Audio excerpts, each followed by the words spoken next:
Hello, welcome to the Inverse World channel. Here, you will find mysteries and inexplicable bizarre stories. Before we start, don't forget to leave a like on the video, subscribe, and activate notifications so you don't miss any new videos.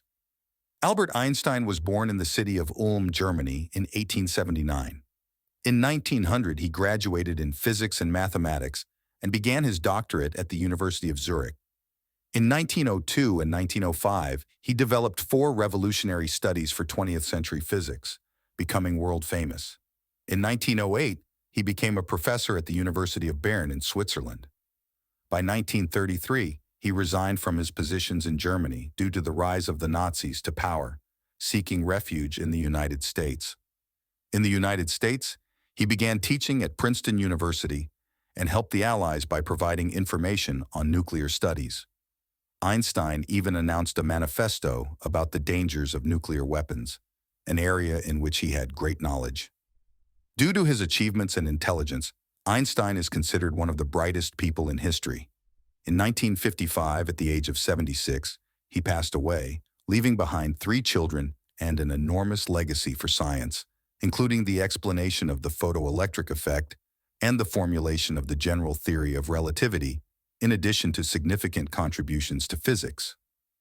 After Einstein's death, the pathologist at Princeton Hospital, Thomas Harvey, performed the autopsy and removed and preserved Einstein's brain for study. According to the will, Einstein wished to be cremated and have his remains secretly scattered to avoid his body becoming a tourist attraction. However, his wishes were not respected and the brain was removed.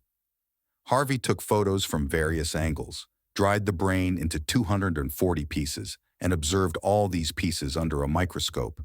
However, he was not a neuropathologist, which generated criticism and questions about the validity of the study and the ethics of removing the brain without permission.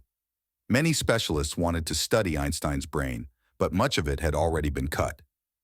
Over the years, few answers were obtained, and many pieces of the brain were lost. Even facing financial difficulties, Harvey never accepted money in exchange for the brain.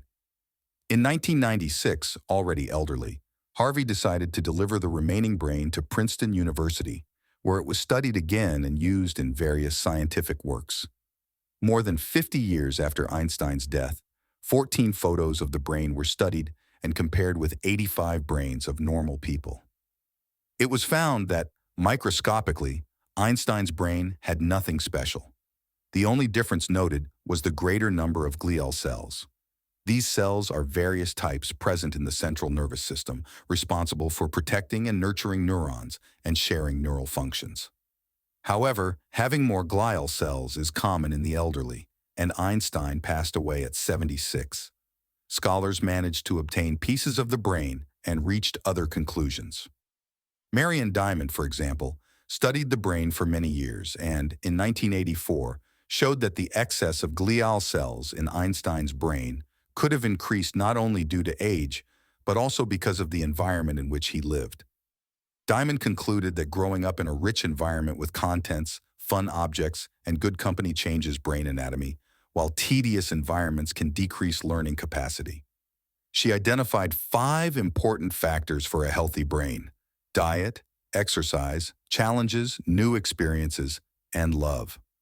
When Marion Diamond passed away, her university honored her as one of the founders of modern neuroscience, recognizing that she was the first to demonstrate that the brain can change with experience, finding evidence of this in Albert Einstein's brain.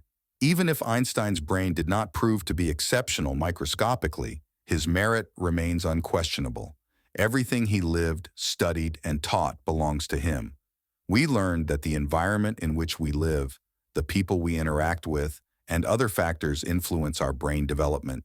But becoming one of the most intelligent people in the world depends on each one of us.